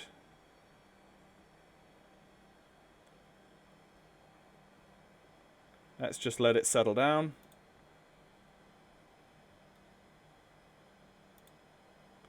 Yeah, so you do have to just mess around with it a bit to hold it where it should be. It's not dissimilar to a gyropilot, really. It's quite similar to a gyropilot. So what we're doing now at 4,000 feet stable, we're just waiting for the we're 17 nautical miles, so we've got still lots of time before we should hit the there. I can actually see the field ahead of us now. So we don't have any flaps down, and I remember people in the previous video saying a lot of the real-world DC-9 pilots wouldn't use the autopilot on the approach. They would actually fly it manually because the autopilot would start yawing out of control when you introduce flaps, which is what this was doing in my last video. So let's just center up the heading bug in case we need to go around, which I'm hoping we don't. And we're waiting for that glide slope. What I want to do is I want to see the glide slope. I want to see the aircraft. There's the glide slope beginning now. I want to see the aircraft actually capture and hold the glide slope in a stable configuration before I disconnect the autopilot and bring flaps and gear down while flying manually. So that's what I want to do.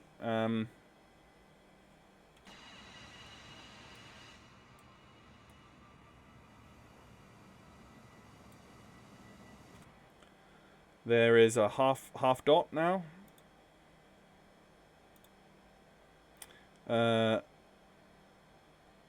Okay, that is locked now. The VSI gauge is locked. I can't tweak it. So that looks like the autopilot is now in control. Yeah, glide path captured. So it's captured. Yeah, there you go. There you go. It's captured the glide path. So that works really nicely. There you go. Altitude is descending, and we are holding. Yeah, we're holding the glide pretty accurately, and the localizer really nicely. Okay, so what I'm going to do now is I'm going to disconnect the autopilot completely, and let's put my first stage of flaps in, and watch as the aircraft disintegrates in midair because of just what I did. Let's try to hold the glide slope. I'm about a dot high, which let's just pull the power out completely. And we need to slow down. Yeah, this is the problem. Did I? I need to arm... Yep, I need to arm that.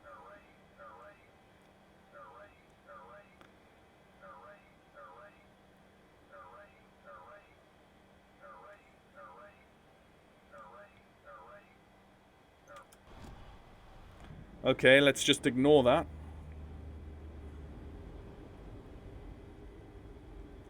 Let's go with flaps 20.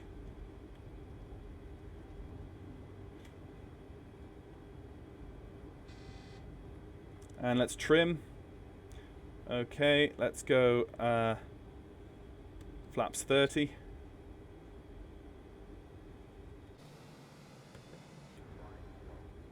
Glide slope. Yeah, it's calling glide slope, which it should. And there is my approach speed. Let's not blow down through that and stall out, please. Let's have... So I find the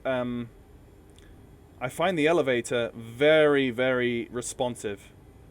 I feel like the nose of the aircraft is bouncing up and down far too readily. I feel like it should be a bit more damped than that in its responsiveness. But that could just be me. But you guys are looking at my screen and watching. It looks like that V speed that I'm trying to hold seems to be correct. I'm at flaps 30. I could go flaps 40. Let's try flaps 40. And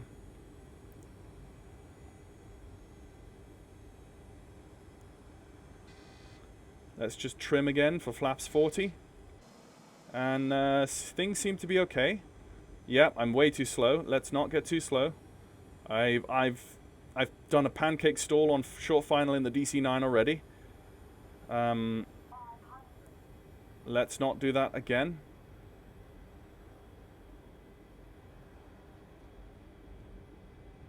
Yeah, you do need a lot more thrust. You need a lot more thrust for flaps 40. Right. We're a bit too high now. Let's just bleed some altitude. There we go. I'm fully visual now.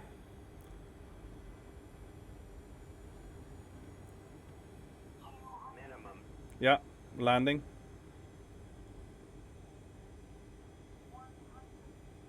Okay.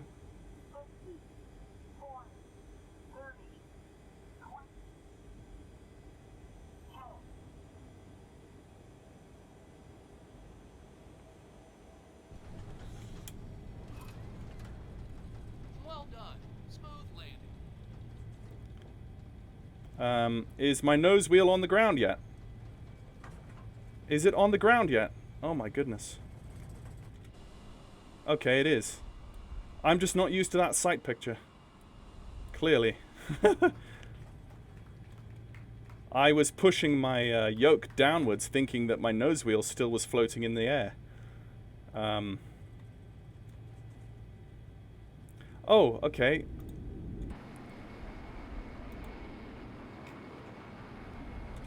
I was also pressing the F2 key and holding it down thinking that the spoilers had deployed, but they had not, so... Right. So... That's that. That was nerve-wracking. That was genuinely nerve-wracking. I gotta love it. Okay, so... Let's get some power on again. Let's get those in. I should have had my nose light on for final, of course, but I didn't. So let's get the flaps up. And where was my trim? My trim for final was just there, which wasn't too bad. So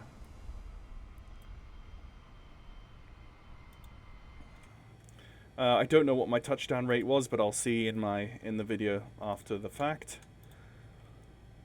So let's pull up my checklists for after landing. Spoilers have been retracted, flaps are up, air conditioning needs to be set. Okay, we're going to put the air conditioning on to... No, let's just leave it on auto. Screw it. Landing lights have been done. Crossfeeds can be opened. Now, when it says crossfeed, a pneumatic crossfeed can be opened. Now it's going... Turn that off. Does that mean that? Transponder should be on standby. And anti-skid can go off. Phew. Okay. And then entering ramp, I will do as required.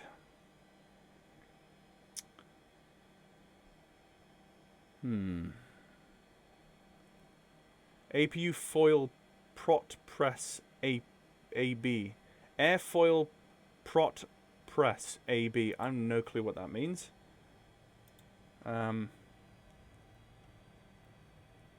Let's get the APU fired up while we taxi into a gate. Let's just throw the thing here. Is that? No, that's an in. That's an out. I can't go into and out. So let's just go down further, and we can set the APU when we are ready.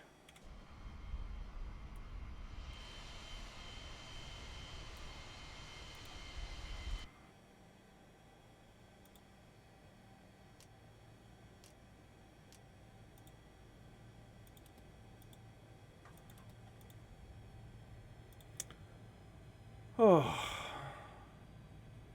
APU is still coming online.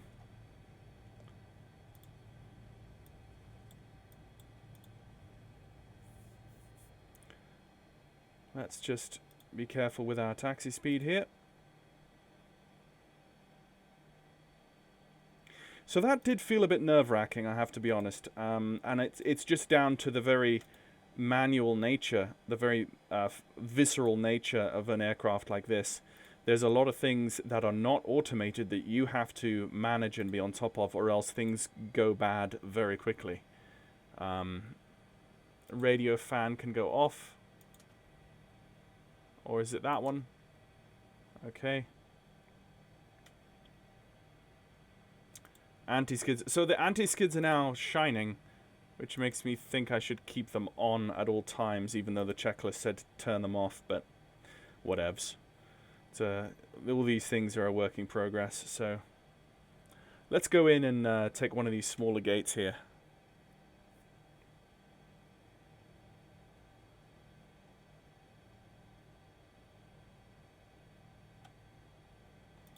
And let's just listen to the engines on proper volume for once, well, now that we're on the ground.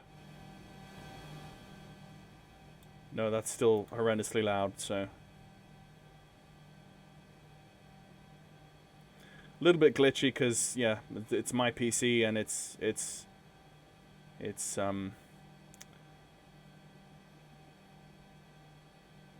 oh, maybe we shouldn't have used the blue line, I'm not sure, but whatevs. Okay, let's just get the thing lined up.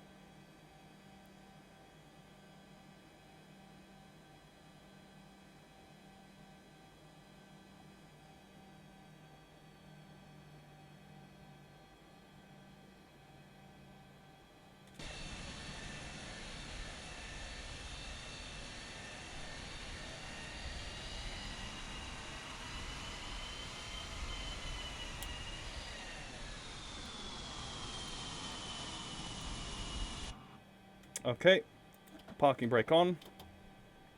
Let's have a look at our checklist here. Parking checklist, APU as required.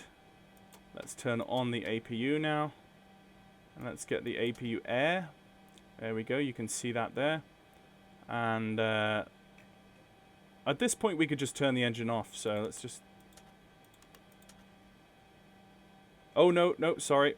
That's... What am I doing? That's not the way... Turn these off. There we go.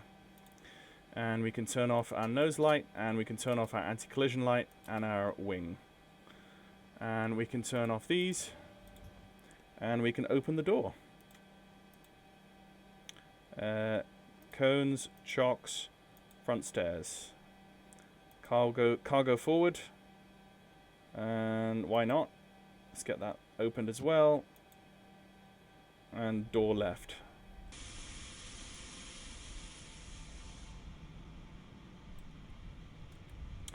Okay, folks, so debrief. As far as I'm aware, things have been significantly improved. Things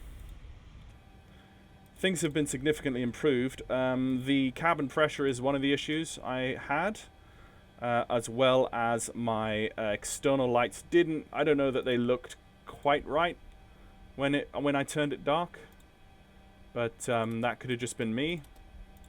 Also, the EPR settings is probably my mistake, my problems at this point. That's my mistake, and that's what I need to learn to do properly for the next video.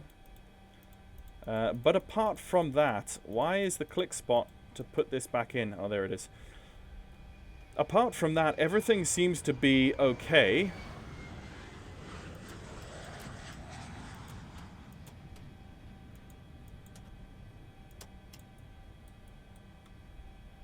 Let's turn off the APU at this point. Turn everything off.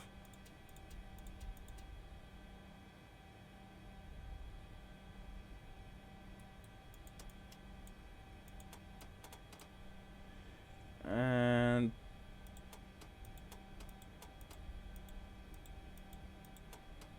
there we go. Okay, so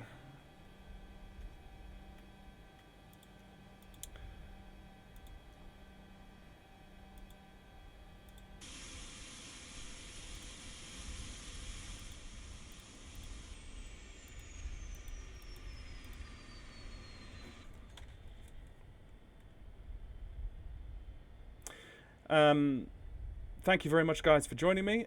We did manage to actually make a full line flight from A to B for the first time in the Sky Simulations DC-9-10. Okay, it wasn't perfect. There were still issues going on there with my navigation. The VORs weren't being tracked properly, but we did make it from East Midlands down to Frankfurt. Pretty much as I expected we should, apart from the issues that I mentioned, such as the cabin pressure. But yeah, what I need to do at this point is I need to go away and I need to thoroughly learn and understand the EPR settings and the takeoff, the whole takeoff workflow of this aircraft, how to set the correct trim, how to do that, because it was the third flight, I believe, or the fourth flight now in the DC-9 where my nose wheel was lifting off the runway at like 100 knots down the runway, which is just not good enough. So I need to go in and do that and nail that properly for the next video. What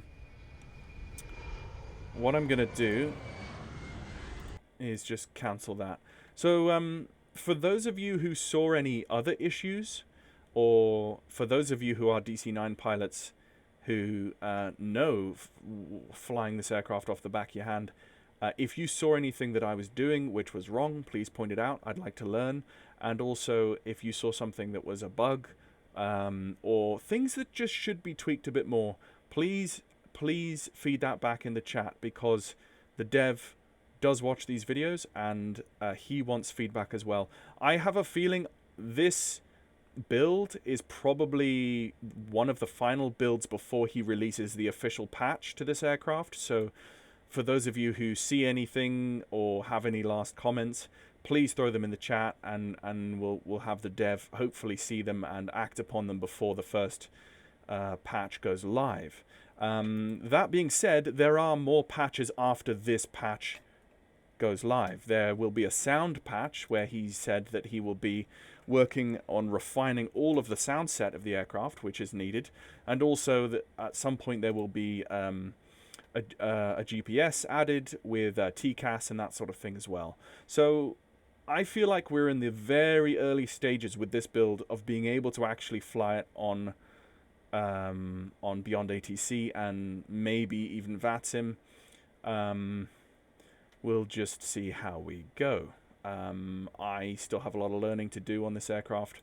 As you can see, I'm a bit rusty, but I enjoyed it. I genuinely enjoyed it, and I think this is close to being a good first step for a solid first update for this aircraft. Right, I'm going to stop warbling along. I've got nothing left to say. Please begin your conversations in the YouTube comments. So I hope you've enjoyed this video, and I hope it's been a bit more thorough than the previous ones. Yeah, have a good afternoon. See ya.